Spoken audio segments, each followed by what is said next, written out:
Hola, mi nombre es Navidelda de Gracia, estudiante de primer año de la Facultad de Derecho y Ciencias Políticas del Centro Regional Universitario de Darién.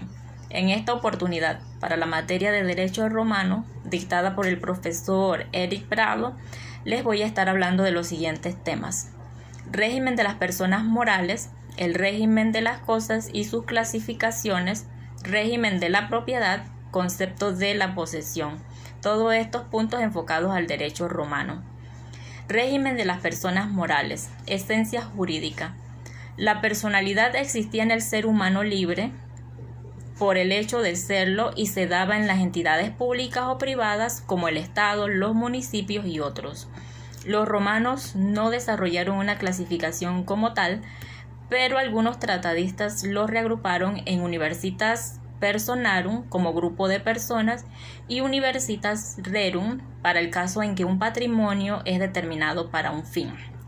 El reconocimiento, cuando llegaron a considerar peligrosas las libertades de las personas físicas, se estableció que solo una ley, un senado consulto o una constitución imperial podía conferir personería jurídica a la respectiva entidad. La persona moral era una persona real y verdadera con todos los atributos de la personalidad civil. En el régimen de las cosas, la clasificación res in patrimonium y res extra patrimonium, con la palabra res que se designaba a todo lo que pudiera ser objeto de derechos. Esta clasificación se consideró incompleta, por lo que desde la época clásica en los textos romanos se refieren a res divini y res divini humani iuris. Res divini iuris, que es el derecho divino, tenemos res sacrae, que es cosa sagrada, eran las consagradas al culto. Para los paganos eran los terrenos, edificios y objetos consagrados a los dioses. Para el cristianismo, las iglesias y los objetos consagrados al culto por los obispos. Res religiosae eran los terrenos y los monumentos unidos a las sepulturas consagradas a los dioses manes. Estos eran aquellos espíritus de antepasados familiares que oficiaban de protectores del hogar. Y res santae, que eran las cosas protegidas contra los atentados de los hombres, asimilándolas para ese efecto a las cosas divini iuris. Res humani iuris, encontramos res comunes en las cosas cuya propiedad no pertenecía a nadie y su uso era común a toda la humanidad. Como ejemplo tenemos el aire y el mar. Res publicae, también las cosas de uso común, pero estos eran limitados solo al pueblo romano. Por ejemplo, las vías pretorianas o consulares y los puertos, entre otros.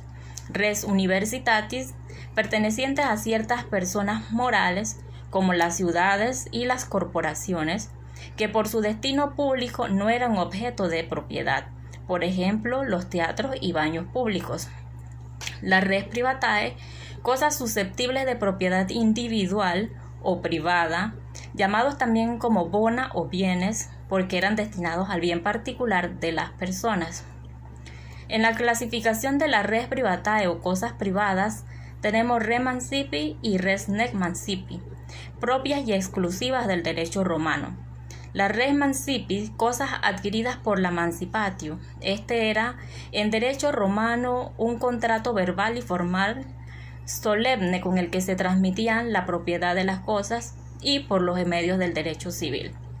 La más importante era la economía y entre los que podemos mencionar los esclavos, las bestias de carga y fundos rurales.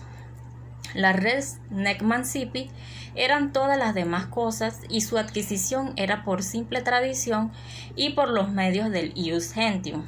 Esta distinción se desvanece a partir de Diocleciano y muy poco usada durante la época postclásica y finalmente abolida por Justiniano, quien creía que era anticuada. Del régimen de las cosas, la clasificación de la res privatae en cosas corporales y cosas incorporales. Tenemos que las cosas corporales es la que se aprecia con los sentidos y que se pueden tocar. Se distinguen porque las cosas corporales eran las únicas susceptibles de posesión, por ejemplo, un fundo, un esclavo, un vestido, entre otros. Y en las cosas incorporales, entonces tenemos que no eran susceptibles de posesión, puesto que no se podía tener un poder físico sobre una cosa inmaterial. Un ejemplo de cosa incorporal sería el derecho de usufructo o los derechos de crédito, entre otros. Otra clasificación para las res privatae tenemos las res móviles y res inmóviles. Esta clasificación no aparece consagrada expresamente en los textos del derecho romano, pero muchas instituciones jurídicas se refieren de manera una de otras. Las res móviles y res inmóviles tenemos en su concepto que las cosas muebles o móviles son las que pueden moverse materialmente, ya sea por sí mismo, como los seres animados, ya sea por la mano del hombre. Y los inmuebles, que son, por ejemplo, los fundos, los edificios y en general todos aquellos que por su naturaleza u otra causa no pueden ser transportados de un lugar a otro.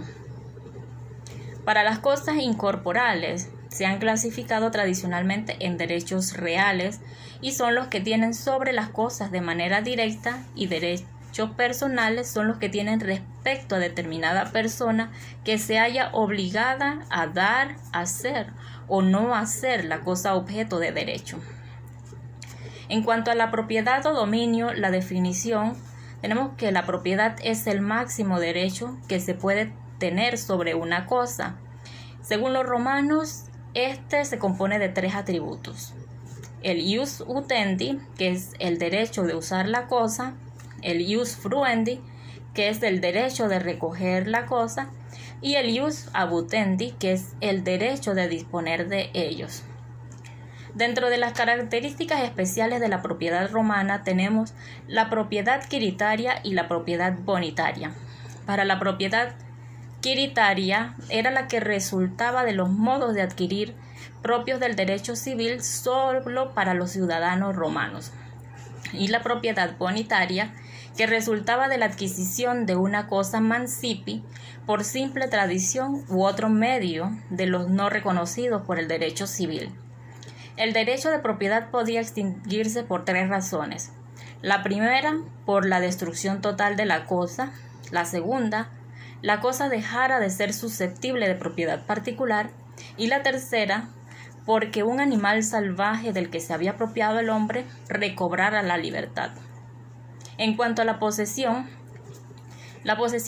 requiere o necesita 2 elementos para configurarse, y ellos son: el corpus, que es el objeto, es el elemento material u objetivo; el poder de hecho sobre la cosa; y el animus, que es la intención, es el elemento inmaterial o subjetivo, la voluntad de tener la cosa sometida a la propia disposición y a la satisfacción de los propios fines. Esta ha sido mi presentación. Muchas gracias.